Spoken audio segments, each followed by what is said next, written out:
Good morning, Quincy High School. Today is a day 2, and this is your weekly update. I'm Catherine Ramos. And I'm Raymond Smith. Now let's get into the news.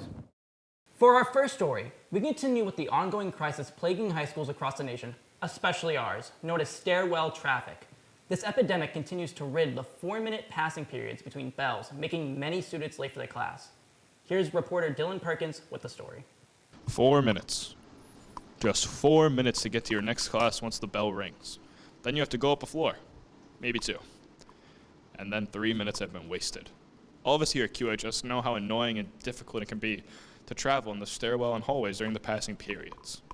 And it's not only going up to A4 that's our only problem. Today we have some live reports with some of the students and faculty here at QHS on what their thoughts and feelings about this phenomenon are. What are all your thoughts on the hallway and stairway traffic? It's terrible. I always get stuck in that one spot between A and B.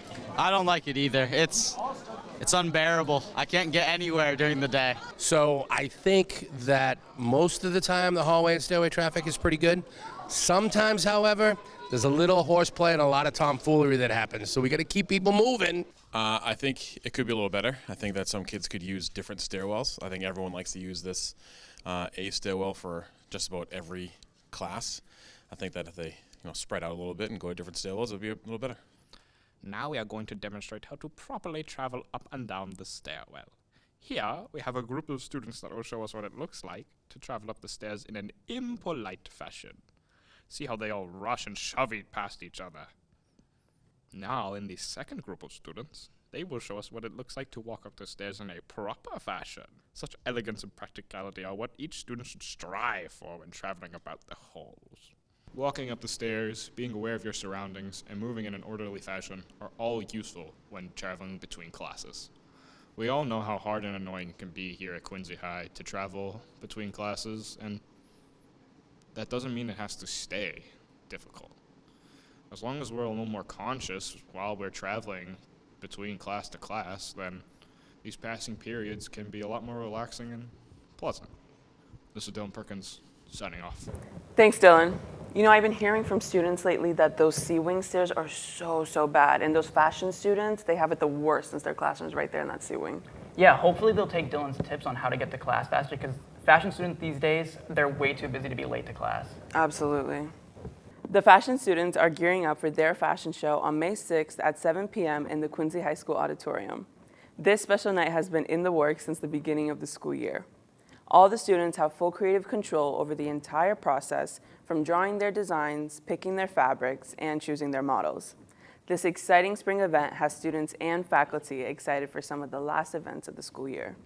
Those collections are already looking fantastic. I know, and I'm so excited because it's one of the best spring events here at Quincy High. Speaking of spring events, how about that rally? The spring rally was a thrilling event this year with many activities consisting of squish ball, a ring toss with inflatable flamingo hats, trivia, and a knockout basketball tournament.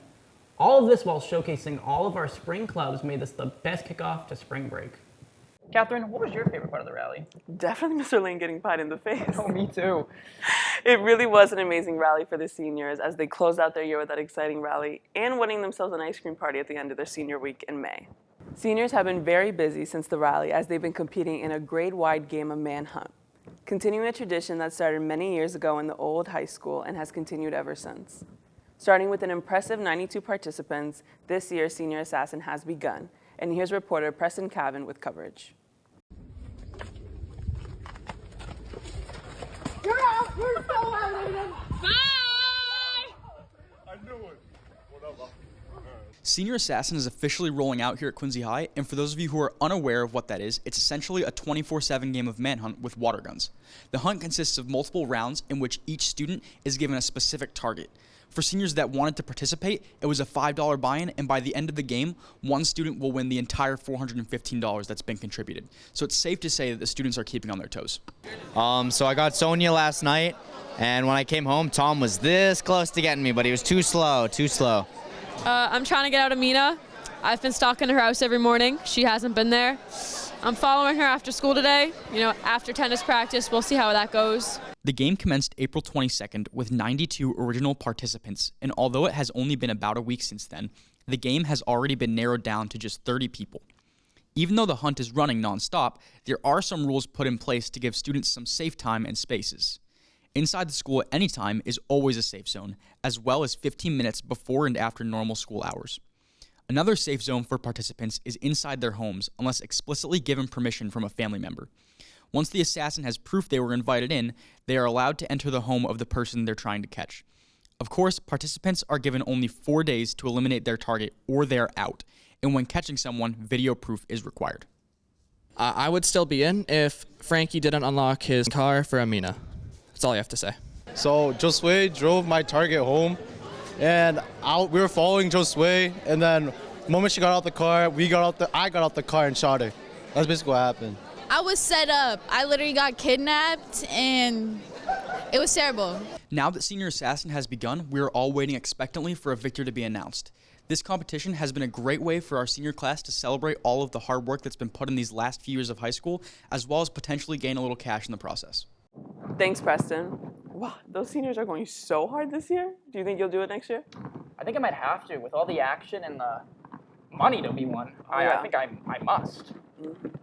And with that, we conclude our news show for today.